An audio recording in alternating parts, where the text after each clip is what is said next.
अब तो बेटा बात करते हैं इफेक्ट ऑफ इनर्ट गैस। बस ठीक है। जो बेटा इनर्ट गैस के इफेक्ट को समझने के लिए अपन जो कल अपन ने पढ़ा था बेटा ली चैटले प्रिंसिपल, उसी का थोड़ा सा रोल है ना, पर इसको थोड़ा सा कॉन्शियस होके देखना है, ठीक है, कि इसको यूज कैसे करना है। देखो बेटा ध्यान से, अपने पास केस फर्स्ट है बेटा कि when inert gas is added at constant volume. Volume constant है, आप वॉल्यूम नहीं बदलोगे, वॉल्यूम तभी कांस्टेंट रह सकते जब सिलेंडर हो, बैलून वैलून में तो वॉल्यूम बदलती है। हमें वॉल्यूम कांस्टेंट कही है और हमने इनर्ट गैस ऐड किया है। देखो इनर्ट गैस वैसे तो कोई केमिकल रिएक्शन करेगी नहीं। अब देखो ध्यान से, there is not effect, there is no effect of a inert gas at equilibrium maintain at same temperature point. Equilibrium पे कोई फर्क ही नहीं पड़ता कि सर ऐसा क्यों होता है कि इक्विलिब्रियम पे कोई फर्क नहीं पड़ता, क्योंकि हमें पता है कि जो इक्विलिब्रियम कांस्टेंट है बेटा, क्लियर है। और इक्विलिब्रियम में अगर जैसे मैं अपने पास एक रिएक्शन लूं, एक सेकेंड, जैसे अपने पास ये रिएक्शन है बेटा PCl5 कन्वर्ट हुआ PCl3 प्लस Cl2 में। मैंने कहा इसके मोल N1 अपॉन V है, इसके मोल N2, concentration N2 upon V और N3 अपॉन V। तो इक्विलिब्रियम कांस्टेंट क्या है बेटा, अगर ये इक्विलिब्रियम की कंसेंट्रेशन है तो N2 N3 N1 upon 1 upon V। तो मुझे पता है बेटा कि अगर मैं वॉल्यूम कांस्टेंट कर रखी है और मैंने इनर्ट गैस ऐड की, तो इनर्ट गैस क्या ही करेगी, कुछ नहीं। अरे बोलो भाई, आप इनर्ट गैस ऐड कर रहे हो तो क्या होगा, क्या इसके मोल बदलेंगे, नहीं। इसके मोल बदलेंगे, इसके मोल बदलेंगे ना, वॉल्यूम बदली, क्लियर है। तो इनके किसी के मोल नहीं बदलेंगे, वॉल्यूम नहीं बदलेगी, तो क्या इक्विलिब्रियम में थोड़ा बहुत भी चेंज आएगा क्या? कांस्टेंट तो वैसे भी नहीं बदलता, लेकिन इक्विलिब्रियम खुद भी नहीं बदलेगा क्योंकि कुछ चेंज नहीं हुआ। अरे बोलो, तो अगर कांस्टेंट वॉल्यूम पे कितनी इनर्ट गैस ऐड कर दी जाए हमें कोई फर्क नहीं पड़ता बेटा। कांस्टेंट वॉल्यूम पे कितनी क्या कर दी जाए बेटा, इनर्ट गैस ऐड कर दी जाए, इक्विलिब्रियम को कोई फर्क नहीं पड़ता। जैसे मैं तुम्हें क्वेश्चन दूं बेटा कि अपने पास एक PCl5 है जो कि कन्वर्ट होता है PCl3 प्लस Cl2 में, क्लियर है। मैंने कहा इसका जो टोटल प्रेशर है वो P1 है, इसका टोटल प्रेशर क्या है P1। ये किसी इक्विलिब्रियम पर है, एट इक्विलिब्रियम कहां पर है बेटा, एट। फिर कहता है वी एडेड N4 मोल, हमने N4 मोल, इन सबके मोल थे N1 N2 N3 और ये प्रेशर P1 था। We added N4 mole of inert gas, हमने N4 मोल के ऐड की बेटा, इनर्ट गैस ऐड की। Due to this total pressure become P2, इसके कारण टोटल प्रेशर कितना हो गया बेटा, P2। अरे बोलो, when the then the correct about equilibrium constant, तो कह रहा है इनमें से इक्विलिब्रियम कांस्टेंट कौन सा सही है। एक तो हमें इक्विलिब्रियम कांस्टेंट ये दिया है, एक ये दिया है, क्लियर है। अब देखो ध्यान से समझते हैं इसको कि भाई स्टार्टिंग में उसने कहा कि PCl5 PCl3 Cl2 में टूटता है, उसका P टोटल कितना है, P1। अरे बोलो, तो मुझे पता है टोटल प्रेशर दिया है, मोल फ्रैक्शन दिया है, तो मैं Kp निकाल सकता हूं। सॉरी मोल फ्रैक्शन क्या, मोल दिया कि सर मोल फ्रैक्शन कैसे निकालोगे, क्योंकि मुझे पता है टोटल मोल कितने N1 plus N2 plus N3। अगर मैं इनको टोटल मोल से डिवाइड कर दूं तो सबकी मोल फ्रैक्शन आ जाएगी, और सबकी मोल फ्रैक्शन को टोटल प्रेशर से मल्टीप्लाई कर दूंगा तो क्या आ जाएगा, पार्शियल प्रेशर। अरे बोलो, तो क्या मेरा ये फॉर्मूला आ जाएगा, प्रोडक्ट की पार्शियल प्रेशर अपॉन रिएक्टेंट का पार्शियल प्रेशर, और यहाँ पे एन टोटल की मैं वैल्यू रख दूं N1 plus N2 plus N3। इसका मतलब मेरा ऑप्शन 1 सही है, ये रहा। अरे बोलो, नेक्स्ट देखो, उसने फिर क्या कहा कि हमने इनर्ट गैस ऐड की, इनर्ट गैस ऐड करने से P टोटल P2 हो गया। P टोटल कितना हो गया, कांस्टेंट वॉल्यूम पे ऐड की उसने, P टोटल कितना हो गया, P2। क्या N टोटल भी बढ़ जाएगा, N1 plus N2 plus N3, N total तो बढ़ जाएगा, इनकी मोल तो नहीं बदले, लेकिन टोटल मोल तो अब N1 plus N2 plus N3 plus N4, हमें गैस के टोटल मोल देखने ना। तो मुझे एक बात बताओ, क्या इन सब की मोल फ्रैक्शन बदल जाएगी कि नहीं बदल जाएगी? अरे बोलो, और हमने इनको P टोटल से मल्टीप्लाई कर दिया, किससे मल्टीप्लाई कर दिया, P टोटल से। अब मैं अगर इक्विलिब्रियम कांस्टेंट निकालूं Kp, तो वो क्या आएगा बेटा, प्रोडक्ट की कंसेंट्रेशन अपॉन रिएक्टेंट की concentration P2 upon N dash total, और N डैश टोटल की मैंने वैल्यू रख दी। तो मुझे बताओ कि जो पहले अपना इक्विलिब्रियम कांस्टेंट आया वो आया था N2 dot N3 divided by N1, N1 plus N2 plus N3 into P1, ये था शुरुआत में। और अब आया इक्विलिब्रियम कांस्टेंट, ये क्या है, दोनों सेम है कि अलग है? इक्विलिब्रियम कांस्टेंट तो सेम ही होता है कि सर कैसे सेम है, साफ साफ अलग दिख रहा है। अरे तो चिंता क्यों करते हो, P2 प्रेशर बढ़ा है तो नीचे मोल फ्रैक्शन, मोल भी तो बढ़ गए, ऑल ओवर क्या रहेगा, सेम। आ रही बात में? चमका क्या? बस उसने कहा प्रेशर P2 बढ़ा, आपने कहा नीचे टोटल मोल बढ़ गए। यहाँ टोटल मोल कितने थे? N1 प्लस N2 प्लस ए N3। यहाँ टोटल मोल क्या? N1 plus N2 plus N3 plus a N4। Pressure P1 का क्या हो गया? P2। तो नीचे मोल भी तो बढ़ गए। बाकी इनमें कोई फर्क है? अपन के अपने दिमाग में एक चीज से देखो कि इक्विलिब्रियम कांस्टेंट तो वैसे बदलता नहीं है। दूसरी बात, इन वॉल्यूम अगर आपने इनर्ट गैस है ऐड की कांस्टेंट वॉल्यूम पे, तो इक्विलिब्रियम में कोई फर्क है नहीं पड़ेगा। आ रही बात समझ में? अब कोई कहे कि सर पी टोटल बढ़ा, तो कोई बात नहीं, नीचे भी मैंने बड़ी वैल्यू से डिवाइड कर दिया, पार्शियल प्रेशर अब भी क्या रहेगा? सेम। क्या रहेगा? अरे चमका क्या? लेकिन इसी क्वेश्चन को, इसी पॉइंट को, जो ये काम की चीज है, वो कहे कि when inert gas is added at constant pressure, pressure क्या रखा है बेटा? कांस्टेंट। अब क्या होगा? तो मुझे पता है कि बेटा PCl5 PCl3 प्लस Cl2। मैंने कहा इक्विलिब्रियम पे इनके कंसंट्रेशन कुछ इस तरह से थी, time T equal to equilibrium. Clear है? अब वो कहते हैं we added inert gas at constant pressure, हमने इनर्ट गैस ऐड की किस पे बेटा? कांस्टेंट प्रेशर पे। और मुझे पता है पीवी इक्वल टू क्या होता है? एनआरटी। अरे बोलो, यही होता है। तो मुझे पता है कि अगर प्रेशर कांस्टेंट, टेम्परेचर कांस्टेंट, तो मोल ऐड करने पे कौन बढ़ेगा? वॉल्यूम। और जैसे ही बेटा वॉल्यूम बढ़ी, क्या सबकी कंसेंट्रेशन घट गई? अरे बोलो, वॉल्यूम बढ़ी क्योंकि प्रेशर कांस्टेंट, आप इनर्ट गैस ऐड करो तो वॉल्यूम बढ़ गई, और वॉल्यूम बढ़ गई तो सबकी कंसेंट्रेशन घट गई। अब मुझे नहीं पता ये इक्विलिब्रियम की कंसेंट्रेशन है, या मैं क्या निकालूंगा? नया इक्विलिब्रियम में कौन, मतलब क्यूसी निकालूंगा, और जो क्यूसी आएगा प्रोडक्ट की कंसेंट्रेशन अपॉन रिएक्टेंट की कंसेंट्रेशन। और ये मुझे पता है केसी, अगर मैं इसका केसी निकालता तो केसी क्या आता है बेटा? N2 dot N3 upon N1 1 upon V। तो मुझे एक बात बताओ बेटा, कि जो आपका क्यूसी है उसमें डेल्टा वी से डिवाइड हो रहा है, तो क्यूसी क्या होता है बेटा? केसी से छोटा, तो रिएक्शन कहां जाएगी बेटा? क्यूसी अपने आप को बड़ा करने के लिए कहां जाएगी? फॉरवर्ड। अब एक तो इतनी मेहनत करो, एक मैं तुम्हें अकाउंट ट्रिक लगा लो। क्या लगा लो? हमें पता है प्रेशर कांस्टेंट है, ज्ञान देने की जरूरत नहीं है। उसने क्या कहा कि मैंने इनर्ट गैस ऐड की कांस्टेंट वॉल्यूम पे, तो आप क्या कहोगे? कुछ नहीं होता, कुछ भी। फिर कहे कि कांस्टेंट प्रेशर पे मैंने इनर्ट गैस ऐड की, तो आप एक बार दिमाग सोचो कि जैसे वो इनर्ट गैस ऐड करेगा वॉल्यूम बढ़ेगी। क्या बढ़ेगी? अब आप ट्रिक लगा दो अपनी वाली। क्या ट्रिक थी अपनी? वॉल्यूम बढ़ी, इसका मतलब प्रेशर है घटा। रियलिटी में घटा घुटा कुछ नहीं था, वो तो कांस्टेंट था, लेकिन अपन ने कहा घटा। क्या कहा? घटा। हमने कहा वॉल्यूम बढ़ी, प्रेशर घटा, प्रेशर घटा, रिएक्शन क्या जाएगी? प्रेशर बढ़े, और प्रेशर बढ़ाने के लिए क्या बढ़ाएगी? मोल बढ़ाएगी, और मोल बढ़ाने के लिए कहां जाएगी? फॉरवर्ड। इतने करने की जरूरत नहीं पड़ी ना मेहनत। N2 प्लस 3H2 से 2 अमोनिया, कहता है कि इनर्ट गैस ऐड की, इनर्ट गैस ऐड करने में हमेशा वॉल्यूम बढ़ेगी। तो जैसे इनर्ट गैस की वॉल्यूम बढ़ी, वॉल्यूम बढ़ी मतलब प्रेशर एक घटा, प्रेशर घटा, इसका मतलब रिएक्शन क्या करेगी बेटा? प्रेशर बढ़ाना चाहेगी। प्रेशर बढ़ाने के लिए क्या करेगी? मोल बढ़ाएगी, मोल बढ़ाने के लिए कहां जाएगी? H2 प्लस I2 से 2HI। मैंने कहा मैंने इनर्ट गैस ऐड की, तो आप क्या कहोगे? इनर्ट गैस की तो वॉल्यूम बढ़ी, वॉल्यूम बढ़ी मतलब प्रेशर घटा, रिएक्शन क्या कहेगी? प्रेशर बढ़ाना। किधर ही चली जाए प्रेशर बढ़ा नहीं सकती, क्योंकि डेल्टा एन जी क्या है? जीरो।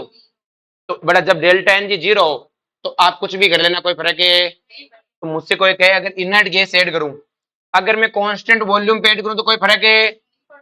और अगर इसमें कांस्टेंट प्रेशर पे ऐड करूं तब भी इसका डेल्टा एन जी क्या है? जीरो। तो एक चीज ध्यान रख लो, इनर्ट गैस को कांस्टेंट वॉल्यूम पे ऐड करने में तो कोई फर्क नहीं है, ना इक्विलिब्रियम आगे जाएगा ना पीछे जाएगा, कांस्टेंट तो वैसे टेम्परेचर के किसी से बदलता नहीं है। नेक्स्ट वन क्या याद कर लो बेटा, कि अगर इनर्ट गैस कांस्टेंट प्रेशर पे ऐड किया गया तो वॉल्यूम बढ़ी, फिर अपने वाली ट्रिक लगा दो, फिर अपने वाली क्या लगा दो? ट्रिक।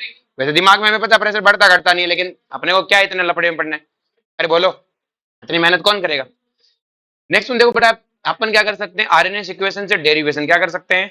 अपन डेरिवेशन में पढ़ेंगे ही नहीं, कोई काम तो आता है नहीं, इसलिए आप जानते हो आरएनएस इक्वेशन, इक्वेशन को आप इन सब को छोड़ते हुए अपन सीधा फॉर्मूले पे चलते हैं।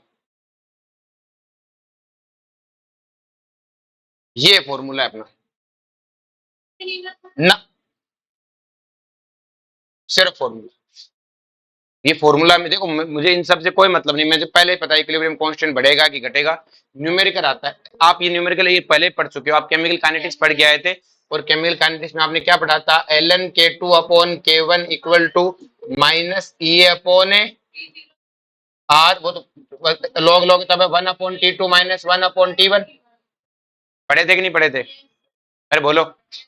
अब एल ये क्या था? रेट कांस्टेंट थे, अब इन्हें इक्विलिब्रियम कांस्टेंट मानो। क्या मानो? और यहाँ पे एक्टिवेशन एनर्जी क्या मानो, डेल्टा एच। क्या मानो, डेल्टा एच क्या होता है, प्रोडक्ट की रिएक्टेंट माइनस है रिएक्टेंट की चेंज, मतलब डेल्टा एच क्या होता है, यही तो होता है, heat of A reaction, product और रिएक्टेंट के बीच की एनर्जी डिफरेंस। अरे बोलो, पढ़े थे ना। तो एक रिएक्टेंट प्रोडक्ट में जाता है तो प्रोडक्ट और रिएक्टेंट के बीच का जो एनर्जी डिफरेंस है वही तो होता है डेल्टा एच। समझा। और आपको पता है बेटा, आगे जैसे ये मान लो रिएक्टेंट है प्रोडक्ट में जा रहा है तो ट्रांजिशन स्टेट के थ्रू जाता है, केमिकल एनर्जी से पढ़ा था। ये क्या है बेटा, फॉरवर्ड की एक्टिवेशन एनर्जी। ये क्या है बेटा, बैकवर्ड की एक्टिवेशन एनर्जी। ये मैंने खूब पढ़ा है आपको। और इन दोनों का बीच का डिफरेंस क्या होता है, डेल्टा एच। केमिकल काइनेटिक्स में खूब पढ़ा है अपन ने। तो मैं कहता हूँ डेरिवेशन में कुछ नहीं रखा, सीधा अपने फॉर्मूले पे रहेंगे। किस पे रहेंगे, फॉर्मूले पे। और अगर आप इसको लॉग में लिखना, इन चीजों से कुछ मतलब नहीं है अपने को। अपन जो काम की चीज है सिर्फ उसी पे रहेंगे। और वो काम की चीज अपने लिए क्या है, ये वाला फॉर्मूला। ये केमिकल काइनेटिक्स है, किससे है बेटा, क्या फॉर्मूला है बेटा, एल एन के to upon A K one. और एल एन की जगह लॉग लोगे तो लॉग के to upon A K one minus delta H R upon 2.303 1 upon T two minus 1 upon A T one. इस फॉर्मूले को रट्टा मार लो। और अपन पहले मार के आए, वहां क्या था, रेट कांस्टेंट था और यहाँ एक्टिवेशन एनर्जी थी। अब क्या, इक्विलिब्रियम कांस्टेंट और यहाँ पे क्या, heat of A reaction, product की एनर्जी माइनस ए रिएक्टेंट की एनर्जी। अरे बोलो। नेक्स्ट वन अपन जिस पे करेंगे बेटा, हमें पता है कि एट इक्विलिब्रियम पे जब इक्विलिब्रियम आता है तब डेल्टा जी क्या होता है, जीरो। डेल्टा जी क्या होता है, जीरो। उससे पहले अपन, अच्छा ये रही इक्वेशन, इस इक्वेशन पे आएंगे कि जो बेटा डेल्टा जी होता है वो इक्वल होता है delta G naught plus R T L N A Q. Clear है। डेल्टा जी होता है गिव्स फ्री एनर्जी, क्या होता है बेटा, और डेल्टा जी नॉट होता है स्टैंडर्ड गिव्स फ्री एनर्जी। क्या होता है बेटा, स्टैंडर्ड गिव्स फ्री एनर्जी का मतलब टेम्परेचर 298 केल्विन, कंसंट्रेशन 1 मोलर और प्रेशर 1 बार। प्रेशर है उसे बोलते हैं डेल्टा जी नोट।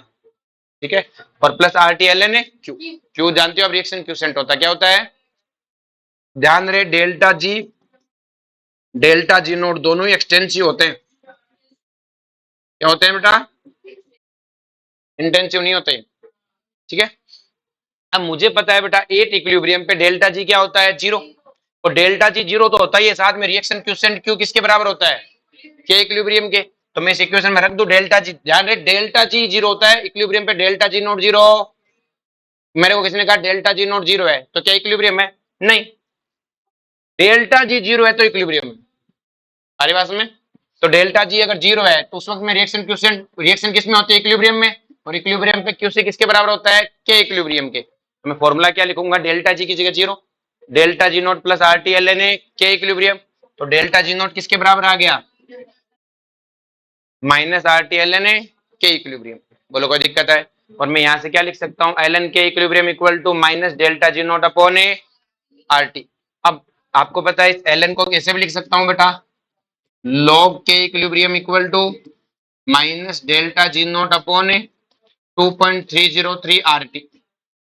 अगर इसका न्यूमेरिकल आए, कैसे सोल्व करने का है, डेल्टा जी नोट आएगा, आर आएगा, आर तो पता है, टी आएगा। इसको सोल्व करोगे तो ये आपका आर एच एस आ गया। अब आपको log तो सोल्व करना नहीं आता, लेकिन नीचे चार ऑप्शन आएंगे, चारों ऑप्शन का केस में उठा उठा के रखो। L H S equal to क्या आना चाहिए, आर एच एस। अरे बोलो, समझ में। और जनरली क्या करते हैं, कई बार फॉर्मूला पूछ लेते हैं। फॉर्मूला अगर मैं आपको पता है ये एल एन है, एल एन का मतलब क्या होता है, log बेस ई के इक्विलिब्रियम किसके इक्वल है बेटा, minus delta G naught upon R T. अरे बोलो, क्या मैं ई को उधर भेज सकता हूँ, तो क्या आ जाएगा, के इक्विलिब्रियम इक्वल टू माइनस ई ई की power minus delta G naught upon हमें सीधा फॉर्मूला ही पूछ लेता है। अब अगर ये एल एन ही लोगे तो log आएगा तो यहाँ 2.30 डिवाइड होगा। और log का बेस कितना होता है, 10। तो ये फॉर्मूला भी आएगा। तो फॉर्मूला तो सीधा याद होना चाहिए, न्यूमेरिकल अपन सीधा कर लेते हैं। आप तो ये याद रखोगे, ये फॉर्मूला होता है delta G equal to delta G naught plus R T L N A Q. Equilibrium पे डेल्टा जी जीरो हो जाता तो डेल्टा जी नोट इधर आ जाएगा। अब सोल्व करते रहो। अरे बोलो, पर एल एन है, ध्यान रहे, log लाओगे तो कितना आएगा, 2.303। इसके बाहर कोई कुछ नहीं पूछता, ये सब तुम्हारे कोई काम की चीज नहीं है। समझा क्या, ना ना कुछ नहीं, ना कुछ नहीं पड़ेगा। आगे बात में, नेक्स्ट में बात करते हैं बेटा साइमल्टेनियस इक्विलिब्रियम की। किसकी बात करते हैं, साइमल्टेनियस इक्विलिब्रियम क्या होता है। तो तुम्हें डाउट्स हैं क्या डीपीपी में, तो एक काम करते हैं, इसको कल ले लेंगे। हाँ तो वही करा देता हूँ। हाँ तो डीपीपी में करवा देता हूँ, ये साइमल्टेनियस इक्विलिब्रियम और फिजिकल इक्विलिब्रियम में कल ले लेता हूँ। ठीक है, लेकिन अभी टाइम क्या हुआ है?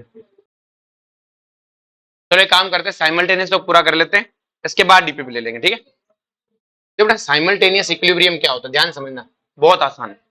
देखो साइमल्टेनियस का मतलब होता है, जैसे मैंने क्या कहा कि शुभांशी और प्रेरणा है, तो मैंने शुभांशी को कहा कि तुझे यहाँ पे क्या करना है, यहाँ पे बाहर से जाना है और 10 पत्थर लाके डालने हैं।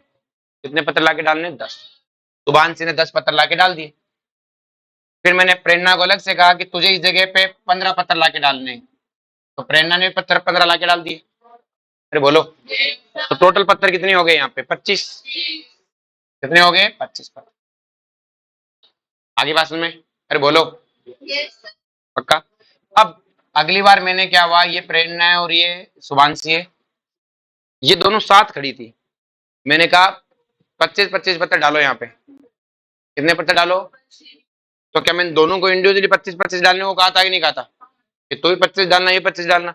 लेकिन प्रेरणा गेट के बाहर खड़ी थी, शुभांशी अंदर खड़ी थी, दोनों को पता, इसको प्रेरणा को लगा मुझे 25 का है, इसको कहा मुझे 25 का है, दोनों को एक साथ कोई कमांड नहीं है। अब दोनों पत्थर ला ला के डाल रही है यहाँ पे।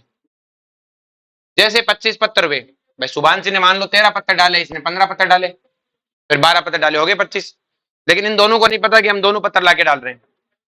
जैसे पत्थर ला ला के डाल रही है, तो आपको नहीं लगता कि शुभांशी को जैसे ही इसने 13 पत्थर डाले तो इसको ये गिनेगी कि वाह यार 13 पत्थर डालते 25 हो गए, जादू हो रहा है। लेकिन इसको तो ये था ना 25 पत्थर होने चाहिए, कि ये 25 पत्थर डालते काम करना बंद कर देगी। ऐसे प्रेरणा भी काम करना बंद कर देगी कि 25 का है तो कहा था सर ने, 25 पत्थर तो हो गए। लेकिन इससे ये थोड़ी पता है कि कुछ पत्थर शुभांशी लाई है। ये तो क्या सोचेगी 25 पत्थर है मैंने डाले, ये क्या सोचेगी मैंने। रियलिटी में दोनों में से किसी ने भी 25 पत्थर डाले क्या? और मैं क्या चाह रहा था, टोटल 50 पत्थर हो, कितने हो? लेकिन 50 पत्थर मुझे मिले नहीं। आ रही बात में? तो क्या इसने कुछ कम काम किया? उसने भी काम कम किया। लेकिन दोनों अपने मन में क्या है कि हमने तो 25 पत्थर डाल दी, मैंने आगे 7 डालना है, तो ये दोनों 7 डाल रही हैं। बस दोनों को एक दूसरे को दिख नहीं रही, ये उधर से आके डाल रही है, इधर से बस आके पत्थर डाला चली गई, आके पत्थर डाला चली गई, दोनों पत्थर डाल रही है। लेकिन क्या कोई भी एक इंडिविजुअल 25 पत्थर डाल पाया क्या? इसे बोलते हैं साइमल्टेनियस। क्या बोलते हैं? साथ में काम करना। अगर मैं दोनों को अलग अलग कहता, मैं शुभांशी 25 पत्थर डालना, ये 25 पत्थर डाली, मैं घर जा, फिर प्रेरणा को बुलाता, मैं 25 पत्थर डाल, घर जा, तो ये 25 टोटल मेरे पास कितने पत्थर होते? 50। इंडिविजुअल कराना हो गया। लेकिन मैं दोनों का 25 पत्थर होने चाहिए यहाँ पे, तेरे भी तेरे भी। तो अब इसे नहीं पता ना कि कौन सा मेरा है कौन सा इसका है, यदि यहाँ पत्थर गिन रही है, क्या गिन रही है बेटा? पत्थर। सेम कहानी है सर। कैसे? कि अपने पास की भाई एक सॉलिड है, अपने पास क्या है कि सॉलिड है, जो कि टूटता है बेटा बी गैस प्लस सी गैस में, और इसका इक्विलिब्रियम कांस्टेंट केपी कितना है? 36। कितना है बेटा? 36। तो आपको पता है कि अगर मैं इसका, मैंने कहा कि टूटेगा तो इसका प्रेशर कोई P1 होगा, इसका प्रेशर है P1, बराबर प्रेशर में टूटेगा। ये तो था हेटेरोजेनियस इक्विलिब्रियम में। अब मुझे पता है कि इसका प्रेस केपी है, तो केपी किसके बराबर होगा? प्रोडक्ट की कंसंट्रेशन अपॉन रिएक्टेंट। रिएक्टेंट तो क्या है बेटा? सॉलिड। तो सिर्फ केपी किसके बराबर आएगा? P1 स्क्वायर, और P1 स्क्वायर कितना है? 36। तो P1 कितना है? 6। अरे बोलो। इसी तरह एक डी सॉलिड है, वो अलग कंटेनर में टूट रहा है, और वो इस तरह से टूट रहा है बी गैस और ई गैस में, और इसका केपी 64 है। मैंने कहा ये P2 में टूटा, ये P2 में। अरे बोलो, तो P2 स्क्वायर कितना आएगा भाई? इसका जो इक्विलिब्रियम कांस्टेंट क्या होगा? प्रोडक्ट की कंसंट्रेशन। तो P2 स्क्वायर कितना है? 64। तो P2 कितना आएगा? 8। तो वो अकेला 6 में टूटा, ये अकेला 8 में। अब बेटा मैंने क्या किया, इन दोनों को सेम कंटेनर में बंद कर दिया। सेम कंटेनर में क्या कर दिया? बंद। इसको अपन हटा के दोबारा करते हैं।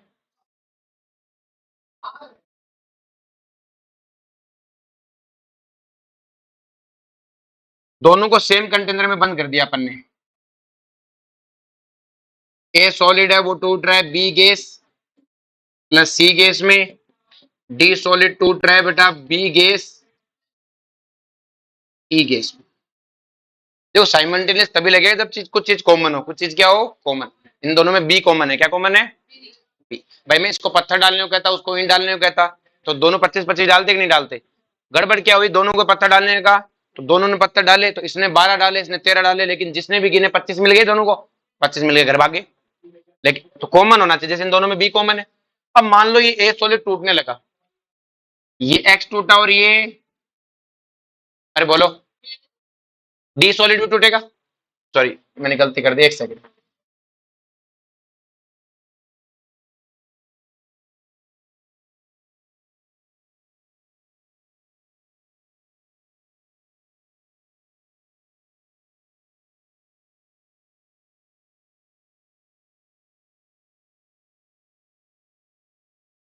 ये डी सॉलिड है, ये टूटा बेटा बी गैस और ई गैस में। तो ये एक्स टूटेगा तो ये भी एक्स टूटेगा। अरे बोलो, ये होगा कि नहीं होगा? और ये वाई टूटेगा तो ये भी कितना टूटेगा, वाई। लेकिन दोनों है तो एक ही कंटेनर में। जब हमने एक को पूछा कि बोल कितना टूटा, तो उसने कहा सी, तो ये जाएगा हिसाब करने, देख के गाएगा सी तो मिला एक्स, सी कितना मिला। लेकिन क्या इसको बी एक्स प्लस वाई दिखेगा? इसे क्या पता कुछ डी से है, तो ये अपने हिसाब में क्या लिखेगा कि मैं तो सी तो एक्स टाइम टूटा, लेकिन बी में बहुत टूटा, एक्स प्लस वाई टूटा। कितना टूटा? क्योंकि इससे क्या लगेगा कि सारा बी मैंने ही दिया है। सारा बी किसने दिया है? मैंने। भाई इसे क्या पता डी भी टूट रहा है। क्लियर है? इसने देखा कि सी कितना है, एक्स, हिसाब में लिख लिया एक्स। फिर देखा बी कितना है, पूरे में काउंट करके कहा वाह बी तो ज्यादा टूट गया, एक्स प्लस वाई कितना मिला, एक्स प्लस ए। इस वाले बी को अपना गिनेगा।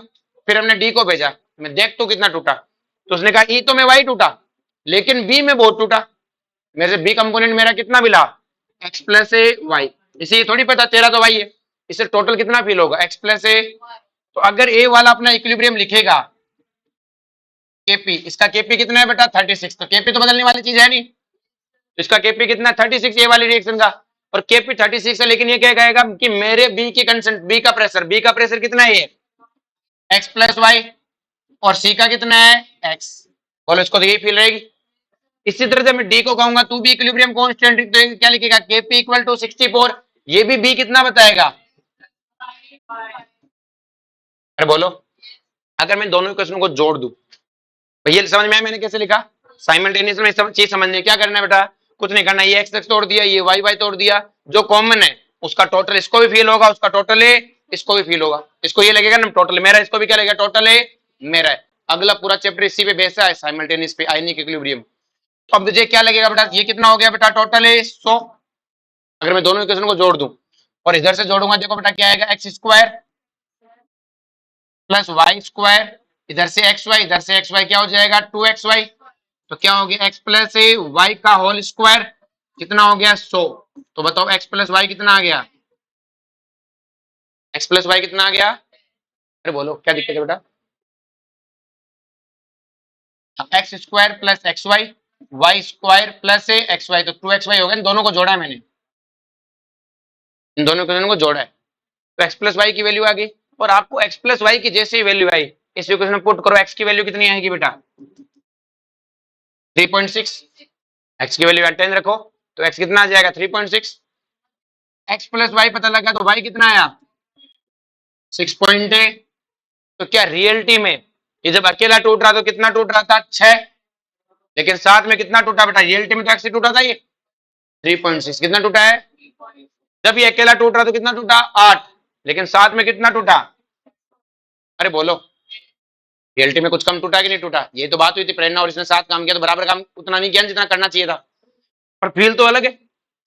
इनको तो गलती लग रही है ना, इनको लग रहा है हम तो ज्यादा टूटे। तो साइमल्टेनियस इक्विलिब्रियम में सबका घाटा होता है, सबका क्या होता है घाटा, जितना टूटना चाहिए उससे कुछ एक कम। गलत फहमी कारण किसके कारण है? अगर मुझसे कोई टोटल प्रेशर पूछेगा तो टोटल प्रेशर में क्या लिखूंगा, बी गैस का प्रेशर प्लस सी गैस का प्रेशर प्लस ए ई गैस का प्रेशर। किसका बेटा?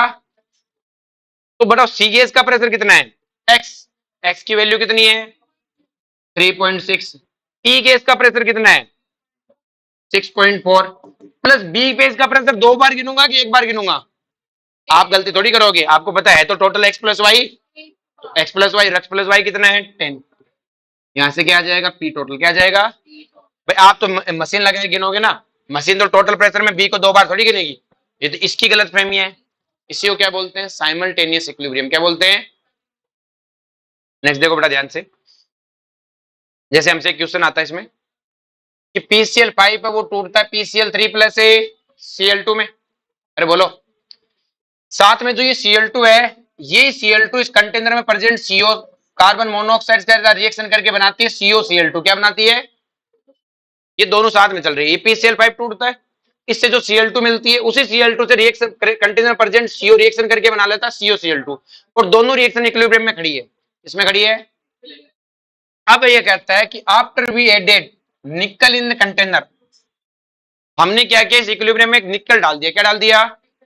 जैसे निकल डाला, ड्यू टू दिस एक रिएक्शन हुई, निकल ने कार्बन मोनोऑक्साइड के साथ रिएक्शन करके ये रिएक्शन कर दी। रिएक्शन में कार्बन मोनोऑक्साइड भी तो इक्विलिब्रियम में, तो रिएक्शन में कंटेनर में जितनी कार्बन मोनोऑक्साइड थी उसको एब्जॉर्ब करके रिएक्शन कर दी। आ रही बात में? इस रिएक्शन करने के बाद फाइंड आउट करेक्ट ऑप्शन, आपको बताना है क्या क्या हुआ है। तो आप ध्यान से समझो बेटा, ये रिएक्शन थी बेटा, पहले मैंने डाला निकल, निकल ने कार्बन मोनोऑक्साइड को रिएक्शन करके इरिवर्सिबल रिएक्शन है, प्रोडक्ट में चला गया। तो कार्बन मोनोऑक्साइड खाई कहां से? इधर की कार्बन मोनोऑक्साइड सारी खा गया बेटा ये। अरे बोलो, तो मतलब इस रिएक्शन का रिएक्टेंट खा गया, और इस रिएक्शन का रिएक्टेंट खा गया तो आपको पता है रिएक्शन क्या करती है, वापस इक्विलिब्रियम आने के लिए क्या करेगी, इधर कार्बन मोनोऑक्साइड खत्म हो गया, इससे कार्बन मोनोऑक्साइड को इधर रिएक्टेंट साइड बचा ही नहीं, तो रिएक्शन वापस बनाना चाहिए क्योंकि रिएक्शन हमारा अपोज करती है। तो कार्बन मोनोऑक्साइड हम खा गए तो रिएक्शन, ये वाली रिएक्शन कहां जाएगी, बैकवर्ड जाएगी, ताकि वापस से कार्बन मोनोऑक्साइड पहले की तुलना में बढ़े। अरे बोलो, तो ये रिएक्शन पीछे चल पड़ी क्योंकि इसका रिएक्टेंट खत्म हो गया। ये तो सिखाया था कि अगर एक कंपोनेंट खत्म हो गया तो रिएक्शन उसी कंपोनेंट को बढ़ाने की कोशिश करेगी। मैंने रिएक्टेंट का एक कंपोनेंट खा गया, जैसे खाया रिएक्शन कहां चल पड़ी, पीछे। निकल ने सिर्फ कार्बन मोनोऑक्साइड खाया तो रिएक्शन पीछे चल पड़ी। जब रिएक्शन पीछे चलेगी तो वापस कार्बन मोनोऑक्साइड बनने लग गई, लेकिन क्या साथ में Cl2 भी बढ़ने लग गया? अरे बोलो, Cl2 फ्री पावर में बढ़ रहा है कि नहीं बढ़ रहा है? इसको किसी ने खाया ही नहीं था, लेकिन पीछे जाएगी तो ये बढ़ेगा तो ये भी बढ़ेगा। अब रिएक्शन में टोटल Cl2 बढ़ने लग गया, तो है तो सारा एक ही कंटेनर में, तो क्या ऊपर वाले रिएक्शन को भी ऐसा लगेगा Cl2 बढ़ रहा है? अरे बोलो, सब एक कंटेनर में, ऊपर रिएक्शन को जब Cl2 बढ़ता दिखेगा तो ऊपर रिएक्शन कहेगी कि अगर प्रोडक्ट साइड बढ़ गया अचानक से तो उसे कम करो। उसे क्या करो? तो उसे कम करने के लिए कहां जाएगी, पीछे। और जब वो पीछे जाएगी तो बताओ ये PCl3 बेचारा फ्री फोकट में मारा गया कि नहीं मारा गया? PCl3 का अमाउंट घटेगा। अरे बोलो, और PCl3 घटेगा लेकिन PCl5 का बढ़ेगा, तो अपन क्या बोलेंगे कि PCl3 की कंसेंट्रेशन है घट रही है। अरे बोलो, PCl5 की तो उसने बोला नहीं, लेकिन ये कह रहा है PCl5 का डिग्री ऑफ डिसोसिएशन घट रहा है या बढ़ रहा है। तो आपको पता है रिएक्शन पीछे चल पड़ी, तो क्या ये पहले के कंपैरिजन में बनने लग गया? बनने लग गया मतलब डिसोसिएट कम होने लग गया। अरे बोलो भाई, पहले ये 100 था initially, time t equal to 0 पे, फिर time t equal to equilibrium पे ये 50 है, कितना है? अब रिएक्शन पीछे चल पड़ी तो अभी डिसोसिएट कितना है, 50, पीछे चल पड़ी तो वापस से एसोसिएट हो गया, कितना हो गया, 60। तो ऑल ओवर डिसोसिएट क्या हुआ, कम हुआ कि ज्यादा हुआ? कम। भाई तो बनने लग गया ना भाई, ये रिएक्शन पीछे चल रही है, इसका मतलब ये डिसोसिएट नहीं हो गया, क्या हो रहा है, एसोसिएट हो रहा है। एसोसिएट हो रहा है मतलब डिसोसिएशन क्या हो गया बेटा, कम। अरे बोलो, तो अल्फा और PCl5 भी क्या हो गया बेटा? अरे चमका क्या? एक छोटा सा रिलेशन और पढ़ लेते हैं, relation between vapour density and degree of dissociation. इसके बीच में रिलेशन है बेटा, vapour density and degree of dissociation. अब देखो वेपर डेंसिटी और डिग्री ऑफ डिसोसिएशन में वो मस्त, आपको सबको पता है वेपर डेंसिटी क्या होता है, मोलर मास का आधा, मोलर मास का आधा। देखो बेटा क्या होता है, मैं किसी का भी मोलर मास बता सकता हूं लेकिन मिक्सर का मोलर मास नहीं बता सकता, एवरेज निकालना पड़ता है। क्या निकालना पड़ता है? मुझसे कोई पूछे कि एक मिक्सर में PCl5 plus PCl3 plus Cl2 दोनों तीनों प्रेजेंट है, तो मुझे इन तीनों का, मैं सीधा नहीं कि तीनों का मोलर मास जोड़ दूं, एवरेज निकालना पड़ता है। क्या निकालना पड़ता है? एवरेज। आप देखो हमें क्वेश्चन में क्या करता है, कहता है एक A गैस है वो B gas plus C gas में टूटी, किसी टाइम t इक्वल टू 0 पे ये बनता, ये 0 0, इसके वन में से कुछ अल्फा अमाउंट डिसोसिएट हो गया क्योंकि अल्फा पर मोल में से डिसोसिएट होता है, तो वन में से जो डिसोसिएट होता है वो क्या है, अल्फा। हमेशा यही करना है, वन में से अल्फा गया तो ये कितना बना, अल्फा और ए अल्फा, यही हुआ। मुझे एक चीज पता है, वेट कहीं नहीं जाता, वेट है, तो मैंने कहा initial weight equal to final weight बोल सकता हूं बेटा। इनिशियल वेट कैसे निकालू, शुरुआत में सिर्फ और सिर्फ इसी के मोल है। अरे बोलो, तो मुझे पता है इसके मोल कितना है, एक, तो इसके मोल को किससे मल्टीप्लाई करना पड़ेगा बेटा, मोलर मास से, क्योंकि हमें पता है कि वेट अपॉन मोलर मास क्या होता है बेटा, मोल होता है। तो अगर मोल को मैं मोलर मास से मल्टीप्लाई कर दूं तो वेट आ जाएगा, लेकिन मुझे मोल पता है। अब मुझे साथ में क्वेश्चन में लिखा हुआ है कि ए की वेपर डेंसिटी स्मॉल डी है, कितनी है बेटा, तो मैंने क्या कर दिया, मोल इंटू वेपर डेंसिटी कितनी है बेटा, स्मॉल डी, तो मोलर मास कितना हो गया, 2D, मैंने मल्टीप्लाई कर दिया, तो क्या मेरे पास इनिशियली वेट आ गया। अब मुझे पता है रिएक्शन में ये इतने मोल प्रेजेंट है क्योंकि इसका अल्फा चला गया, इसका अल्फा अल्फा बन गया, तो टोटल मोल कितने बेटा रिएक्शन में, 1 minus alpha plus alpha plus alpha, तो टोटल मोल कितने हैं? 1 प्लस ए। ये मुझे किसके मोल मिल गए बेटा? फाइनल मोल मिल गए। अब मुझे फाइनल मिक्स क्या है? ये मिक्सर है बेटा, तीनों परसेंटेज का मतलब क्या हुआ? मिक्सर। और मुझे क्या है? मिक्सर की वेपर डेंसिटी क्या है? Capital D. अरे बोलो। तो मिक्सर की वेपर डेंसिटी कैपिटल डी है और मिक्सर के मोल 1 प्लस अल्फा है, तो क्या मैं उसको, उसके मोलर मास क्या हो जाएगा? वेपर डेंसिटी का दुगुना 2d। क्या मैं इस इक्वेशन को सोल्व करके अल्फा निकाल सकता हूं? अरे बोलो। नेक्स्ट देखो, हमें कहा है वेपर डेंसिटी मिक्सर की कैपिटल डी है, इनिशियल नहीं बताई, मत बता। 100, 1 माइनस अल्फा अल्फा अल्फा। अरे बोलो। तो मैं क्या लिखूंगा? इनिशियल मोल। इनिशियल मोल कितना है? 1। और इनिशियल PCl5 का तो मोलर मास जानता ही हूं, कितना होता है? 208.5। तो मैंने मल्टीप्लाई कर दिया, तो क्या मेरे को इनिशियल वेट मिल गया? ये किसके बराबर होना चाहिए? फाइनल वेट के। तो आपको पता है फाइनल क्या है बेटा आपके पास में? फाइनल मोल कितने हैं? ये सारे मोल जोड़ दो। ये आपके पास क्या है बेटा? फाइनल मोल। क्या है बेटा? अब फाइनल मोल को मोलर मास से मल्टीप्लाई करना है और हमें मिक्सर की क्या दे रखी है? Vapour density. तो मल्टीप्लाई कर दो। अरे बोलो। नेक्स्ट देखो, हमें कहा कि एक रिएक्शन है वो एन से टूट के एन ने बनाता है। क्या बनाता है? तो मुझे पता है ये 1 से किस में जा रहा है? 0 में। ये 1 माइनस अल्फा था तो 1 से एन बना, तो अल्फा से एन अल्फा। वापिस से वही है बेटा, इनिशियल वेपर डेंसिटी कितनी है? डी। तो इनिशियल मोल कितना है? 1 इंटू 2d। और फाइनल मोल कितने? इन सबका सम। तो मैंने किससे मल्टीप्लाई कर दिया? कैपिटल 2d से। इसको सोल्व करके अल्फा का फॉर्मूला बना सकता हूँ। जनरली क्या होता है कि बुकों में फॉर्मूला लिखा रहता है कि अगर डिसोसिएशन हो तो ये वाला फॉर्मूला यूज करना है, एसोसिएशन हो तब ये वाला फॉर्मूला यूज करना है, लेकिन अपन ऐसा कुछ भी नहीं करेंगे। हमारे पास जैसे ये वाला है कि एन से ए एन बन रहा है, तो आप फिर से 1 0, 1 में से अल्फा गया तो एन से 1 बनता है, तो अल्फा से अल्फा भाई। तो क्या करोगे? Initially mole into vapour density, final mole into vapour density, alpha निकाल दो। तो कोई फॉर्मूला याद करने की जरूरत है? पक्का? इससे आगे का अपन पढ़ेंगे कल। ठीक है, आज डीपी डिस्कस कर लेते हैं।